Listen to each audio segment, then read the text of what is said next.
Hello friends, मैं हूं ज्योति सिंह और आप देख रहे हैं सक्सेस पथ। आज की इस वीडियो में हम कंस्ट्रक्शन मटेरियल के नेक्स्ट टॉपिक को कवर करने वाले हैं। यहाँ पर अभी हमारा फर्स्ट चैप्टर ही चल रहा है, तो इसमें हम नेक्स्ट टॉपिक को देखेंगे। नेक्स्ट टॉपिक हमारा क्या है और उसके ऊपर डिटेल में हम बात करेंगे। इसके पहले हमने क्लासिफिकेशन पढ़ लिया है। कंस्ट्रक्शन मटेरियल में जो भी क्लासिफिकेशन आपसे थे रॉक्स से रिलेटेड, चट्टान के जितने भी क्लासिफिकेशन थे उसको हमने पिछले वीडियो में देखा है। तो यदि आप पीछे की वीडियो नहीं देखे हैं तो आप कंस्ट्रक्शन मटेरियल के प्लेलिस्ट में जाके पीछे की वीडियो आप देख सकते हैं। तो आज हम देखेंगे साइट फॉर क्वेरी। ये सिविल इंजीनियरिंग के फर्स्ट सेमेस्टर के स्टूडेंट के लिए है। जो आपके पॉलिटेक्निक में सिविल इंजीनियरिंग के फर्स्ट सेमेस्टर के स्टूडेंट हैं उनका एक सब्जेक्ट है कंस्ट्रक्शन मटेरियल। तो इसमें हम नेक्स्ट टॉपिक देख रहे हैं फर्स्ट चैप्टर में, खदान के लिए स्थल चयन। जो भी हमारी वीडियो पहले अपलोड हो चुकी है उसको आप कंस्ट्रक्शन मटेरियल के प्लेलिस्ट में जाके देख सकते हैं। तो ऐसी और वीडियोज़ के लिए आप चैनल पर बने रहिए, और यदि आप चैनल पर नए हैं तो चैनल को सब्सक्राइब कर लें, बेल आइकन को प्रेस कर लें, जिससे कि हमारे नए वीडियो की नोटिफिकेशन आपको मिलती रहे। और इस वीडियो को अपने फ्रेंड्स के साथ ज़्यादा से ज़्यादा शेयर करें। तो चलिए हम देखते हैं खदान के लिए स्थल का चयन हम कैसे करते हैं। खदान का चयन करते समय निम्न बातों पर ध्यान दिया जाता है। कौन कौन सी बातें हमको ध्यान में रखनी होगी यदि हम खदान का चयन कर रहे हैं। तो सबसे पहला आपका है पर्याप्त पत्थर, यानी कि चट्टान काफ़ी बड़ी एवं फैली हुई हो तथा पर्याप्त मात्रा में उपलब्ध हो। दूसरा हमारा है पहुंच मार्ग, जहां तक संभव हो खदान स्थल, सड़क, रेलवे स्टेशन या समुद्र तट के निकट हो ताकि पत्थरों का वहन सुगम एवं मितव्ययी हो। यदि हम खदान से पत्थर निकाल रहे हैं तो कहाँ होना चाहिए, खदान का जो पहुंच मार्ग होना चाहिए, जैसे इस सड़क के, रेलवे स्टेशन के, समुद्र तट के निकट होना चाहिए, जिससे कि जो हम पत्थर निकाले खदान से उसको हम आसानी से एक जगह से दूसरे जगह ले जा सकें। तीसरा हमारा पॉइंट है बाढ़ रहित क्षेत्र। खदान क्षेत्र में वर्षा का जो जल होता है नहीं रुकना चाहिए, ताकि वर्षा ऋतु में भी पत्थर निकालने का कार्य चलता रहे। जो भी हमारा खदान है, खदान के लिए हमको ऐसा स्थल का चयन करना चाहिए जहाँ पर बारिश आपकी न होती हो, जिससे कि वर्षा ऋतु में आपका जल नहीं रुकेगा वहाँ पर खदान में, और वर्षा ऋतु में भी हम क्या करेंगे, पत्थर निकालने का कार्य कर सकते हैं। इस प्रकार से नेक्स्ट जो हमारा पॉइंट है खुला क्षेत्र। पत्थरों को तोड़ने, काटने एवं गढ़ाई के लिए खदान के पास पर्याप्त खुला स्थान होना चाहिए। पत्थरों को तोड़ने के लिए क्रशर भी खदान के निकट लगाए जाते हैं। जो भी आपका खुला क्षेत्र, यानी कि जो खदान हमारा है, खदान के लिए जो स्थल चयन कर रहे हैं, तो खदान हमारा ऐसी जगह पे होना चाहिए जहाँ पर खुला स्पेस भी, आपको क्षेत्र भी मिल जाए, जहाँ से हम खदान से पत्थरों को निकाल के जैसे उसको तोड़ते हैं, काटते हैं, गढ़ाई का काम करते हैं, तो ये सारा काम उस जगह पर हम कर सकें। पत्थरों को तोड़ने के लिए जो हमें क्रशर लगाते हैं, क्रशर भी हमको खदान के निकट ही लगाया जाना चाहिए, जिससे कि हमको पत्थर एक जगह से दूसरे जगह ले जाके नहीं तोड़ना पड़ेगा, पास में ही लगा रहेगा क्रशर हमारा, तो वहीं पर हम पत्थर को तोड़ लेंगे। नेक्स्ट हमारा जो पॉइंट है सुरक्षित उत्खनन। यदि पत्थरों को विस्फोटन विधि से प्राप्त करना हो तो खदान नगर, गांव, आबादी से सुरक्षात्मक दूरी पर खोजनी चाहिए। यदि हम जो पत्थर निकाल रहे हैं खदान से उसको विस्फोटन विधि से अगर प्राप्त करते हैं, कुछ विस्फोट करके, तो वो हमारा जो नगर, गांव, आबादी है उससे कुछ दूर, यानी कि जो सुरक्षात्मक जगह पर ले आकर, सुरक्षात्मक दूरी पर, जिससे गाँव आबादी को कोई नुकसान ना हो अगर हम कोई विस्फोट कर रहे हैं तो वहाँ पर हमको थोड़ा दूर करना चाहिए।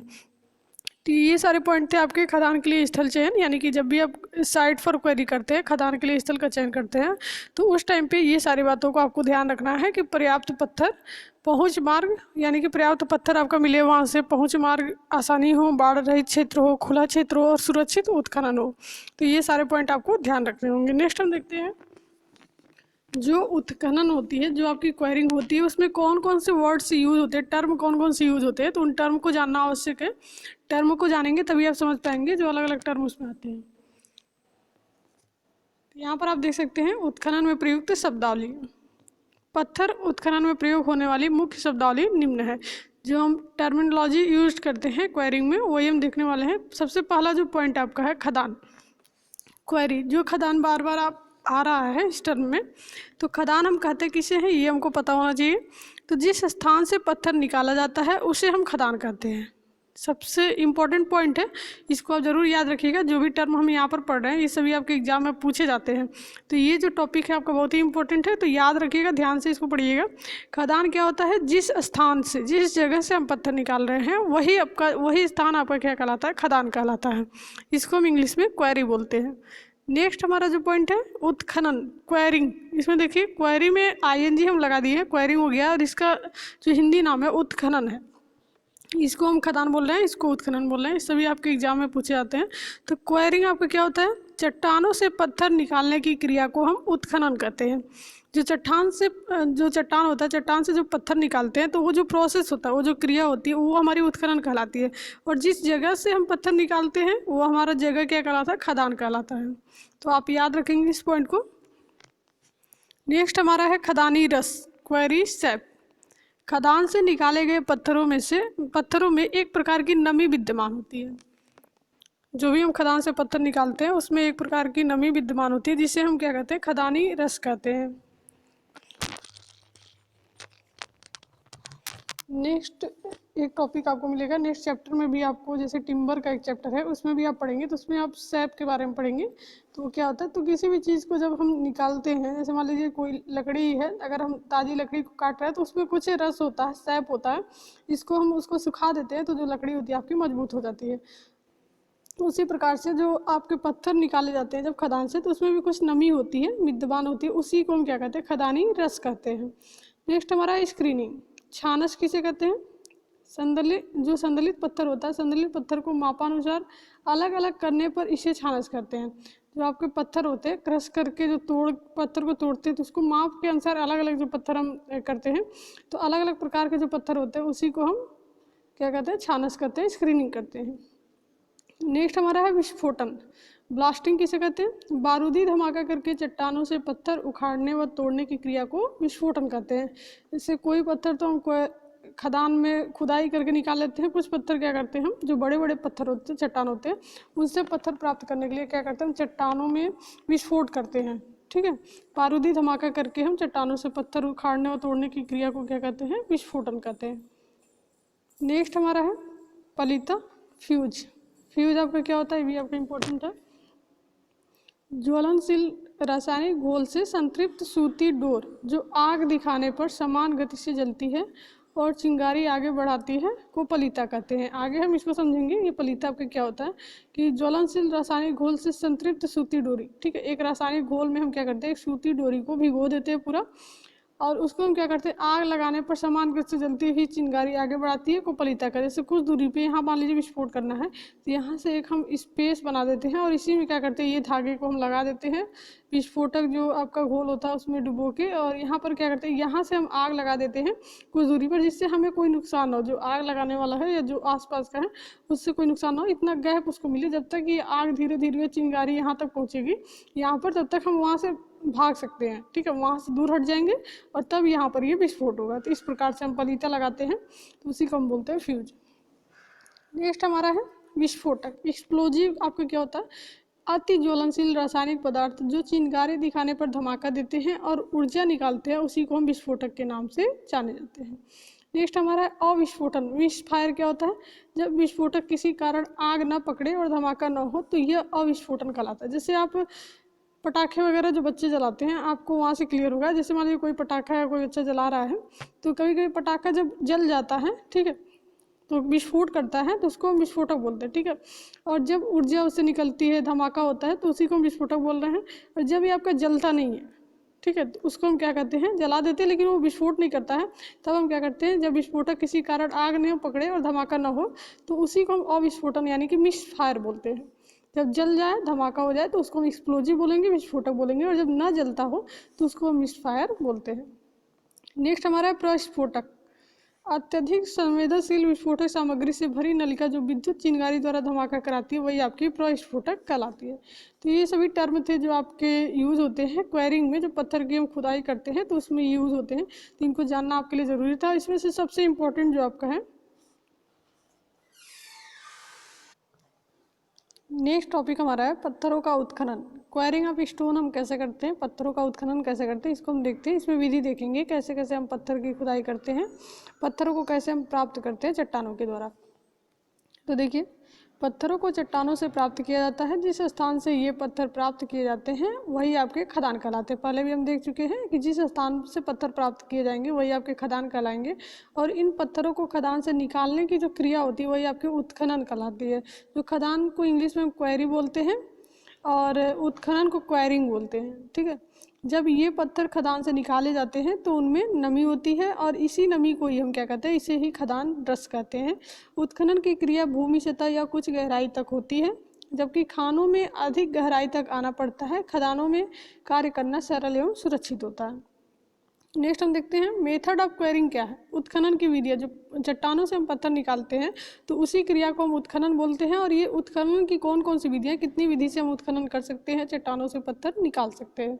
तो पहली विधि आपकी है खुदाई विधि बाय डिगिंग, दूसरी आपकी है तापीय विधि बाय हीटिंग, तीसरी आपकी फन्नी या पच्चड़ विधि जिसको हम बाय वेजिंग बोलते हैं, और चौथी आपकी नलिका विधि बाय चैनलिंग, और पाँचवीं आपकी विस्फोटन विधि बाय ब्लास्टिंग। तो एक एक करके हम एक एक विधि को देखेंगे कि पत्थर को हम चट्टान से निकालने की जो हमारी विधियां हैं 5, उसमें से एक एक करके हम देखेंगे डिटेल में। तो चलिए हम देखते हैं सबसे पहला खुदाई विधि।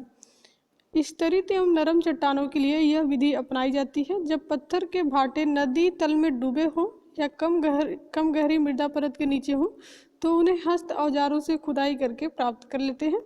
यह धीमी एवं श्रम साध्य होती है। इसके लिए गैती, शब्बल, हथौड़े आदि औजारों का प्रयोग करते हैं। बोल्डर्स, नोडुलर, कंकर, लेटराइट आदि निकाले जाते हैं। तो ये आपकी खुदाई विधि हो गई, जिससे हम गैती, शब्बल, हथौड़ों आदि औजारों का प्रयोग करके खुदाई करके हम निकालते हैं। यहाँ पर सारे आपके जो भी आप यहाँ पर इंस्ट्रूमेंट यूज हुए हैं, जो भी आप यहाँ पर देख सकते हैं, क्रोबार है, स्लेज हैमर है, स्टील वेज है, चीजल है, ड्रिल है, मैलेट है। तो ये इन सभी चीज़ों का यूज करके हम क्या करते हैं, खुदाई करते हैं और वहाँ से हम पत्थर निकालते हैं। दूसरी हमारी विधि है तापीय विधि। ये क्या होता है, चट्टानों से छोटे छोटे पत्थर प्राप्त करने के लिए यह विधि सबसे सरल है। चट्टान के ऊपर लकड़ी, घास फूस, उपले आदि रखकर जला देते हैं। ताप के कारण ऊपरी परत भीतरी परत की तुलना में जल्दी गर्म होकर फैलती है। इससे यह अन्य पत्थरों से अलग हो जाती है। प्राप्त पत्थरों को औजारों से उचित आकार में तोड़ लेते हैं और इस विधि का प्रयोग हम अच्छे पत्थरों के उत्खनन में नहीं करते हैं क्योंकि पत्थर बेकार हो जाते हैं। तो जब छोटे छोटे पत्थर आपको निकालने हो तो ये विधि हम तापीय विधि यूज कर सकते हैं, लेकिन अच्छे पत्थर निकालने के लिए इसका प्रयोग हम नहीं करते हैं। नेक्स्ट हमारा है फन्नी या पच्चड़ विधि। ये आपका क्या होता है, स्तरित, मुलायम एवं दरार वाली चट्टानों से इस विधि द्वारा पत्थर प्राप्त किया जाता है। चट्टान की दरार में 10 सेंटीमीटर से 15 सेंटीमीटर की दूरी पर लोहे की कुंद सिरे वाली पन्नियाँ रखकर हथौड़े से चोट करते हैं, जिससे आपकी चट्टान बड़ी एवं गहरी हो जाती है। शब्बलों की सहायता से चटके भाग को अलग कर उन्हें छोटे छोटे खंडकों में तोड़ लिया जाता है। यहाँ पर देख सकते हैं, इस तरीके से अलग करके इनको छोटे छोटे हम यहाँ पर खंडकों में तोड़ लेते हैं। अधिक नरम चट्टानों में छिद्र बनाकर लकड़ी की खूंटियाँ ठोक देते हैं। पानी डालकर इन्हें गीला करते हैं। गीला होने से यह फूल जाती है और चट्टान पर दाब डालती है, जिससे चट्टान चटक जाती है। यहाँ पर क्या करते हैं, हम होल करके और इसमें लकड़ी डालकर उसमें पानी डाल देते हैं। पानी से जब लकड़ी फूलती है तो ये क्या है, दाब डालती है और इससे क्या होती है, चट्टानें टूट जाती हैं। चट्टानों को तोड़ने के लिए प्लग एवं फीचर्स का भी प्रयोग किया जाता है। पच्चड़ लोहे का कॉनिकल प्लग होता है। फीचर्स लोहे की मोटी पट्टियाँ होती हैं। चट्टानों में 20 सेंटीमीटर गहरा छिद्र बनाकर उसमें फीचर्स खड़ा कर प्लग को डाल देते हैं। फिर हथौड़े से प्लग पर आघात पहुंचाते हैं। आघात के कारण प्लग अंदर जाता है, जिससे चट्टानें चटक जाती हैं। शब्बल की सहायता से अलग हुए भाग को बाहर निकाल लेते हैं। इग्नियस और सेडिमेंट्री रॉक्स को प्लग एवं फीचर्स विधि से तोड़ा जाता है। इस विधि से पत्थरों की क्षति कम होती है। इसके द्वारा मूल्यवान पत्थरों को निकाला जाता है। अच्छे पत्थरों को निकालने के लिए हम इस विधि का प्रयोग करते हैं। इसमें क्या करते हैं, 2 प्रकार से हम कर सकते हैं। एक आपका क्या है कि एक हम क्या करते हैं, पत्थर में बीच में होल करके और इसमें हम लकड़ी डाल के फिर उसमें पानी डाल देते हैं, जिससे पानी डालने के बाद लकड़ी जब फूलती है तो पत्थर जो होते हैं, चट्टान अपने आप टूट जाते हैं और फिर हम उनको छोटे छोटे टुकड़ों में तोड़ लेते हैं। एक और विधि हम अपना सकते हैं कि इसमें क्या करते हैं, होल करके कुछ दूरी तक और इसमें प्लग डाल के, फीचर डाल के प्लग से क्या करते हैं, इस पर चोट करते हैं, जिससे प्लग आपका अंदर यहाँ से जाता है, दाब पड़ता है तो आपकी जो चट्टानें होती हैं वो टूट जाती हैं। फिर वहाँ से हम पत्थर निकाल सकते हैं। तो जो इग्नियस और सेडिमेंट्री रॉक्स होते हैं उनको हम इस विधि के द्वारा ही निकालते हैं। इस विधि के द्वारा जो क्षति होती है कम होती है। आपका अच्छे प्रकार के पत्थर, मूल्यवान पत्थर को निकालने के लिए इस विधि का हम प्रयोग करते हैं। नेक्स्ट हमारा है नलिका विधि। इसका यूज हम कैसे करते हैं, तो जब पत्थरों के बड़े बड़े खंड प्राप्त करने होते हैं तो इस विधि को अपनाते हैं। इस तरह चट्टानों को तोड़ने के लिए यह विधि उचित होती है। इस विधि में चट्टान की ऊपरी सतह पर लंबी एवं 2 से 4 सेंटीमीटर चौड़ी एवं पर्याप्त गहरी नाली काट ली जाती है। नाली काटने के लिए चैनलिंग जो मशीन होती है उसका प्रयोग करते हैं। इस नाली में फन्नियाँ ठोककर चट्टान को मुख्य चट्टान से अलग कर लेते हैं। यदि चट्टान परतदार नहीं है तो इसके पार्श्व में थोड़ी थोड़ी दूर पर अनेक छिद्र बनाकर लोहे की फन्नियाँ ठोककर चट्टान को अलग कर लेते हैं। बांधों, समुद्री कार्यों, प्रकाश स्तंभों आदि के निर्माण हेतु बड़े खंडक इस विधि से प्राप्त किए जाते हैं। तो मेन जो पॉइंट्स है, नलिका विधि का प्रयोग हम कहाँ पर करते हैं? जब बड़े बड़े खंड निकालने हो पत्थर के, तब हम इस विधि का, नलिका विधि का प्रयोग करते हैं। यहाँ पर देख सकते हैं आप कैसे इनको निकाला गया है। यहाँ पर नेक्स्ट हम देखते हैं विस्फोटन विधि। इसका यूज हम कहाँ करते हैं? तो कठोर चट्टानों में अधिक मात्रा में पत्थर प्राप्त करने होते हैं, तो इस विधि द्वारा प्राप्त किया जाता है। इस विधि द्वारा किसी भी चट्टान को तोड़ा जा सकता है। इस विधि द्वारा तेजी से पत्थर प्राप्त किए जाते हैं, परंतु ये आकार में टेढ़े मेढ़े होते हैं। पत्थरों की क्षति ज़्यादा होती है। जब पत्थर के छोटे आकार या गिट्टी की ज़रूरत होती है तो यह विधि संतोषजनक होती है। मूल्यवान पत्थरों के लिए यह अच्छी नहीं होती है। इस विधि द्वारा सुरंगें बनाने, सड़क, रेल मार्ग बनाने का कार्य किया जाता है। इसे निम्न चरणों में किया जाता है। तो जब छोटे छोटे पत्थर निकालने हो और ज़्यादा मतलब अच्छे कार्यों में इसका प्रयोग नहीं करते हम, संतोषजनक होती है। मूल्यवान पत्थरों को निकालने के लिए यह विधि अच्छी नहीं है। इसको अलग अलग चरण में करते हैं। देखिए, छिद्र करने हेतु, छिद्र से चूर्ण पत्थर निकालने हेतु, छिद्र की सफाई हेतु, फिर स्फोटक की ठुकाई हेतु, ये आपका प्राइमिंग जो नीडल है। नेक्स्ट हमारा देख सकते हैं, इसको अलग अलग स्टेप में करते हैं। तो अभी हम देखते हैं एक एक करके। पहला हमारा है छिद्र करना। सबसे पहले हम छिद्र करते हैं। जिस जगह विस्फोट करना होता है सर्वप्रथम उस जगह को साफ कर लेते हैं। इसके बाद चट्टानों में जंपर या ड्रिलिंग मशीन से छिद्र बना लेते हैं। छिद्रों के व्यास, गहराई एवं उनके बीच की दूरी विस्फोटन क्षमता एवं चट्टान के प्रकार पर निर्भर करती है। प्रायः 2 से 4 सेंटीमीटर व्यास के, 1 से 2.5 मीटर गहरे होते हैं। छिद्र करते समय पानी डालते रहते हैं ताकि चट्टान नरम बनी रहे। नेक्स्ट जो स्टेप हमारा है, छिद्र की सफाई। आवश्यक गहराई तक छिद्र करने के बाद इसकी अच्छी तरह से सफाई करते हैं। इसके लिए डीपर का प्रयोग करते हैं। विस्फोटन सामग्री भरने से पूर्व इसे पूर्णतया सुखा लेते हैं। नेक्स्ट हमारा है विस्फोटक भरना। साफ करने के बाद उचित मात्रा में विस्फोटक सामग्री भर देते हैं। ये पाउडर या कारतूस के रूप में हो सकते हैं। पाउडर कम शक्ति के होते हैं, जिनसे नरम चट्टानों को एवं डायनामाइट जो कारतूस होते हैं उनसे हम क्या करते हैं, कठोर एवं अस्थिर चट्टानों को तोड़ते हैं। नेक्स्ट हमारा जो प्रोसीजर है, ठुकाई कार्य एवं पलीता लगाना। छिद्रों में विस्फोटक सामग्री भरने के बाद खाली स्थान में बालू युक्त चिकनी मिट्टी होती है 5 सेंटीमीटर परतों के रूप में भरते हैं। प्रत्येक परत को लकड़ी से बनी ठोकनी से ठोकते हैं। विस्फोटक का प्रभावी होना ठुकाई पर निर्भर करता है। गीली मिट्टी भरने से पूर्व छिद्र में फ्यूज, सुआ, ग्रीस लगाकर खड़ा कर देते हैं। बाद में इसे निकालकर पलीता डाल देते हैं। मृदा की ठुकाई करते समय जो सुए होते हैं उसको घुमाते रहते हैं ताकि यह आसानी से बाहर निकल सके। मृदा भराई ठुकाई के बाद सुए को निकालकर फ्यूज लगा देते हैं। छिद्र से बाहर फ्यूज की लंबाई 30 सेंटीमीटर से 50 सेंटीमीटर रखी जाती है ताकि इसमें दूर से आग लगाई जा सके। इसीलिए उसको हम दूर रखते हैं कि दूर से आग हम लगा दें और फिर वहाँ से हम दूर हट जाए। नेक्स्ट हमारा है आग लगाना। अब फ्यूज के बाहर निकले सिरे पर आग लगा देते हैं। इस प्रकार चट्टान में विस्फोट हो जाता है। नेक्स्ट हमारा है अविस्फोटन, मिसफायर। जब किन्हीं कारण से विस्फोट नहीं होता है तो कुछ समय तक इंतजार करना चाहिए। पुराने छिद्र से विस्फोटक पदार्थ निकालने की कोशिश नहीं करनी चाहिए। पुराने छिद्र से थोड़ी दूरी पर नया छिद्र बनाकर विस्फोटक सामग्री भरकर विस्फोट करना चाहिए। पुराना इससे विस्फोट हो जाता है। तो इस प्रकार से हम क्या करते हैं, ये आपका प्रोसीजर है विस्फोटन विधि। इस प्रकार से हम विस्फोट करते हैं अलग अलग स्टेप में। कैसे कैसे हम क्या करते हैं, तो यहाँ पर पूरा दिखाया गया है। होल करके क्या करते हैं, उसमें हम पानी डालते रहते हैं जिससे चट्टान आपकी नरम बनी रहे। फिर उसको सुखाकर उसमें विस्फोटक पाउडर डालते हैं। ठीक है, विस्फोटक पाउडर डालने के बाद उसमें हम क्या करते हैं, फ्यूज डालते हैं, पलीता लगाते हैं और दूर से जो इसका दूसरा हिस्सा होता है वहाँ पर हम आग लगा देते हैं और जिससे ये जलते हुए ये विस्फोट हो जाता है।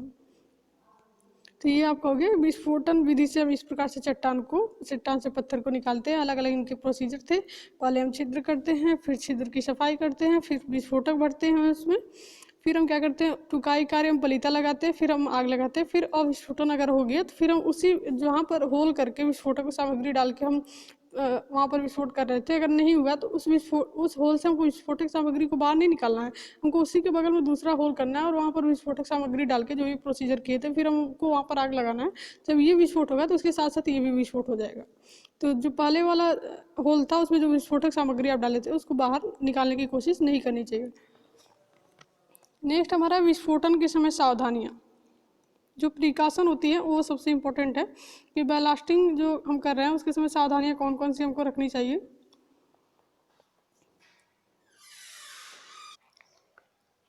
नेक्स्ट पॉइंट हमारा है विस्फोटन के समय सावधानियाँ। कौन कौन से, अगर हम विस्फोट कर रहे हैं तो कौन कौन सी सावधानियाँ हमको रखनी पड़ेगी, ये हम देख लेते हैं, इंपॉर्टेंट है ये। तो आपका विस्फोटन के समय सावधानियाँ हमको क्या करना है, विस्फोटन कार्य में IS 4081 का अनुपालन करना होगा। ये आपका IS कोड है और इसी कोड के अकॉर्डिंग जो भी सावधानियाँ आपकी दी हुई है।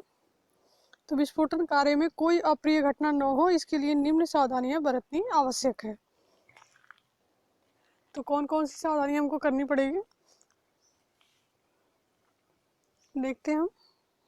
पहला आपका है, एक पारी में 8 छिद्रों से अधिक में विस्फोट नहीं किया जाएगा। दूसरा आपका है, विस्फोटन कार्य अधिकृत एवं प्रशिक्षित कर्मचारी की देखरेख में ही होना चाहिए। फिर हमारा है,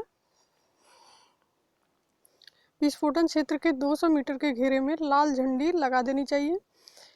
फिर आपका है भोपू, जिसे हम सायरन बोलते हैं, सायरन बजाकर निकटवर्ती क्षेत्रों के लोगों को पूर्व सूचना दे देनी चाहिए और अनाधिकृत लोगों के विस्फोटन क्षेत्र में प्रवेश पर रोक लगा देनी चाहिए। नेक्स्ट हमारा है, बारूदी सामग्री भरे छिद्रों के पास से पलीता वाला से के अतिरिक्त अन्य सभी श्रमिकों को हटा देना चाहिए। सभी पलीतों की निर्धारित लंबाई रखनी चाहिए ताकि विस्फोटन काले पूर्व ज्ञात रहे।